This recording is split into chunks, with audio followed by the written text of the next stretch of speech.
배열과 데이터 타입의 변환에 대해서 간단하게 해보겠습니다. 원래 이제 배열이 조금 복잡한데 단순화 시켜서 짤막하게만 설명을 할게요. 자, 배열이라고 하는 것을 이제 어레이라고 합니다. 자, 용어 잘 보세요. 배열은 쉽게 말해서 수학에서는 행렬이라는 의미하고 동일하고요. 그냥 더 편하게 표를 만든다 이렇게 생각하시면 돼요. 표를 만든다. 그러니까 표를 만들어서 자료를 관리하는 기법이에요. 자, 이 배열의 특징은 여러 개의 변수를 한꺼번에 다룰 수 있다. 여러 개의 변수가 있는데 그 여러 개 하나의 변수에는 원래 자료가 하나만 들어가요. 근데 데이터를 여러 개 집어넣어야 돼. 그럼 변수가 여러 개가 필요한데 그러한 불편함을 없애기 위해서 그냥 배열이라는 걸 씁니다. 자바스크립트 같은 경우에는 그 문자열이나 숫자나 이런 거 구분하지 않고 그냥 통으로 집어넣을 수 있는 특징을 가지고 있어요. 그래서 이러한 배열을 객체라고도 얘기를 해. 오브젝트라고도 얘기합니다. 이러한 배열은 대괄호를 이용해서 만들어 주게 되는데 CSS에서 우리가 몇 번은 경험했었어요. 가장 대표적인 게 뭐였냐면 EQ라고 하는 거 기억이 날지 모르겠네. EQ, GT, LT. 자, EQ 0 하게 되면은 첫 번째예요. 첫 번째.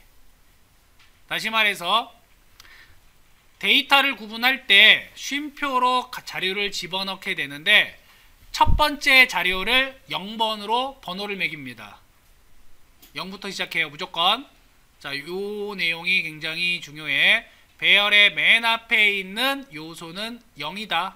0번이다. 0번이다. 0번이 첫 번째입니다. 그래서 이러한 것들을 뭐라고 하느냐? 인덱스라고 합니다. 인덱스 번호다. 자, 배열을 만들어 줄 때는 뭐 이런 식으로 만들 수 있어요. 바 한 다음에 A 괄호 3 이렇게 쓸 수 있어. 이렇게 쓰면 뭐냐면 A라고 하는 배열을 만들 건데 세 칸으로 만들 거야. 이런 뜻이에요. 즉 데이터가 들어갈 장소를 자, 이렇게 세 칸으로 만들어 줘요. 이 전체 이름이 A가 돼. 전체 이름이. 그리고 번호를 매기면 얘가 0번, 얘가 1번, 얘가 2번 이렇게 됩니다. 자료를 집어넣을 때는 이제 A에 0 해가지고 10, A에 1 해가지고 20, A에 2 해가지고 30 이렇게 입력을 하게 되면 내가 쓸 때마다 각각의 데이터가 여기에는 10, 여기에는 20, 여기에는 30 이렇게 들어가는 거야. 또는 한꺼번에 입력을 하기 위해서 A 한 다음에 대괄호 넣고 여기에다가 10, 20, 30 이런 식으로도 자료를 넣을 수가 있어요. 이런 방식을 배열이라고 한다. 즉 배열의 특징은 대괄호가 있다. 대괄호가 있다. 그래서 이런 형태를 이제 1차원 배열이다 라고 얘기를 해요. 1차원 배열은 한 칸, 한 줄 또는 한 칸, 그러니까 열과 행으로 나눴을 때 이런 식으로 배치를 하는 게 1차원 배열이고, 대괄호가 두 개 있는 경우가 있어. 이렇게 두 개가 있는 경우에는 2차원 배열이라 그래서 표의 형태를 띄어요. 이런 식으로. 요게 2차원 배열. 이때는 하나, 둘, 셋, 넷, 4, 3 이렇게 써요. 4행 3열의 배열이야. 조금 이제 난이도가 있는 내용인데 일단 배열이라고 하는 거는 기억하세요. 한꺼번에 자료를 넣고 뺄 수 있다. 한꺼번에 자료를 넣고 뺄 수 있다. 대괄호를 사용한다. 대괄호를 사용한다. 가장 첫 번째에 있는 놈이 0번이다. 무조건 첫 번째 자료는 0번이다. 일단은 이 정도만 기억을 해두시면 됩니다. 일단은 배열을 어레이라고 한다. 요거 하고 숫자하고 문자에 대한 데이터를 이제 바꿔주는 건데 문자열하고 숫자를 덧셈을 하게 되면 무조건 문자로 바뀌어요. 문자열 우선이 돼. 문자열 우선. 예를 들어 가지고 요런 경우야. A라는 게 있고 더하기 1 이렇게 쓰게 되면 얘는 문자예요. 얘는 숫자예요. 그러면 얘는 이렇게 바뀌어요. A 더하기 1 이렇게 바뀌어. 문자로 바뀌어. 그러니까 A1 이렇게 나오는 거야. 형태가. 자, 문자와 문자는 덧셈 연산자를 만나게 되면 그냥 합쳐버린다 그랬죠? 연속해서 쓴다 그랬지? 가나다, 라마바 쓸 때 똑같이. 그런데 문자열하고 숫자를 곱하는 자료가 있어요. 곱하는 자료. 이 곱하는 자료는 숫자가 우선순위를 가져. 그러니까 덧셈을 제외한 나머지 연산자는 전부 다 숫자 우선이다. 왜? 문자열 같은 경우에는 덧셈 연산자밖에 없다 그랬잖아. 연결하는 거. 그래서 이 사이에 다른 연산자가 오게 되면 숫자를 먼저 계산을 하고 나서 그리고 나서 문자열과 함께 처리한다. 자, 이때 문자열을 숫자로 변환을 시키거나 또는 숫자를 문자로 변화를 시키는 함수들이 있습니다. 바로 이제 넘버라는 함수가 있는데 이 넘버라는 함수는 말 그대로 이 안에다가 문자 형태의 값이 들어오면 숫자로 바꿔주고, 스트링이라고 하는 함수는 숫자가 들어오면 걔를 문자로 바꿔요. 대표적으로 이런 거지. 넘버를 쓰고 여기에 1 이렇게 쓴단 말이야. 그러면 따옴표가 있기 때문에 이 1은 문자 1이에요. 이것을 넘버란 함수를 통해서 나오게 되면 숫자 1로 바뀌는 거야. 거꾸로 스트링 쓴 다음에 2 이렇게 썼어. 자, 2는 지금 숫자예요. 그죠? 이 숫자를 스트링이라는 함수를 통해서 걸러서 나오게 되면 얘는 문자 2가 돼요. 그냥 간단하게만 알아두시면 되겠습니다. 이런 게 있더라. 자, 프롬프트라고 하는 함수는 무조건 문자열만 입력이 가능하다. 자, 프롬프트는 아까 확인을 했듯이 여기 칸에다가 내가 이제 자료를 입력을 한단 말이에요. 키보드로 입력하는 모든 값들은 전부 다 문자 처리돼요. 기본적으로 다 문자야. 숫자를 치던 아니면 문자를 치던.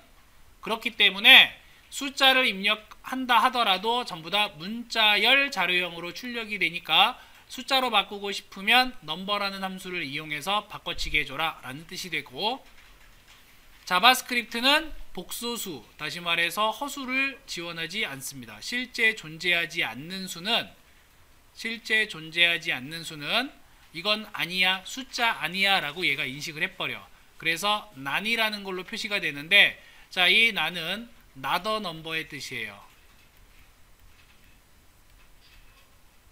NaN. 요게 난, 숫자 아니야.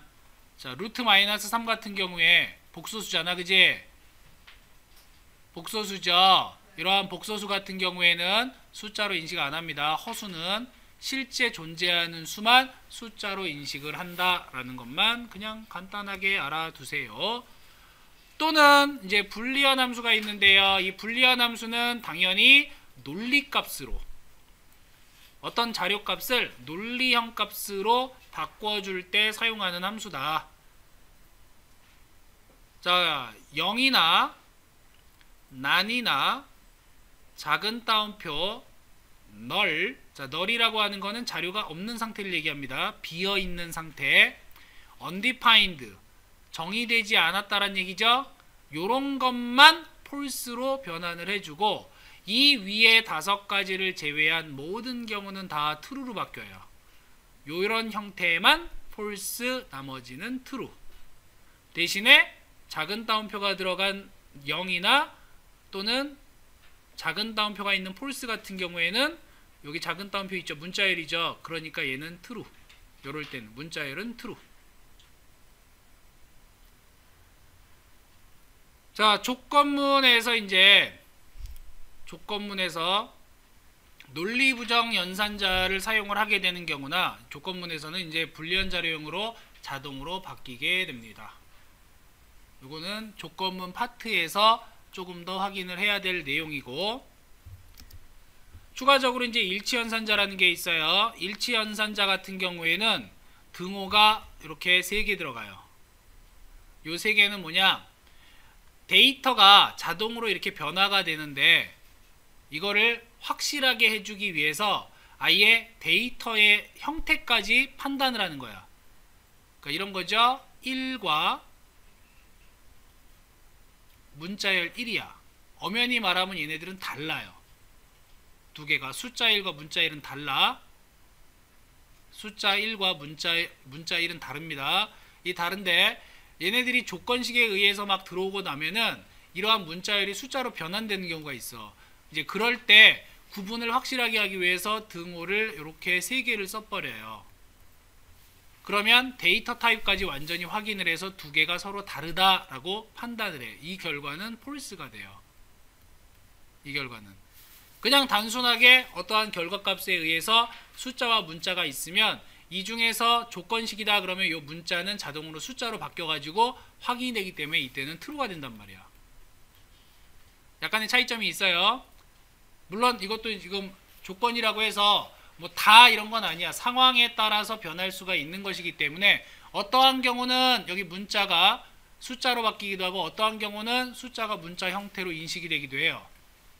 어쨌거나 여기 3개짜리가 들어오거나 또는 부정연산자가 들어와서 느낌표 이퀄 들어오면은 항상 왼쪽의 데이터 타입과 오른쪽의 데이터 타입의 크기뿐만 아니라 그 데이터의 값까지, 데이터의 형까지 같이 비교를 해서 정확하게 일치하는지 일치하지 않는지를 판단을 한다. 그래서 자바스크립트만의 특징이기도 하면서 조금 이제 중급 기법 중에 하나예요. 이런 것도 있다라는 것만 일단 기억을 해 두시면 되겠습니다.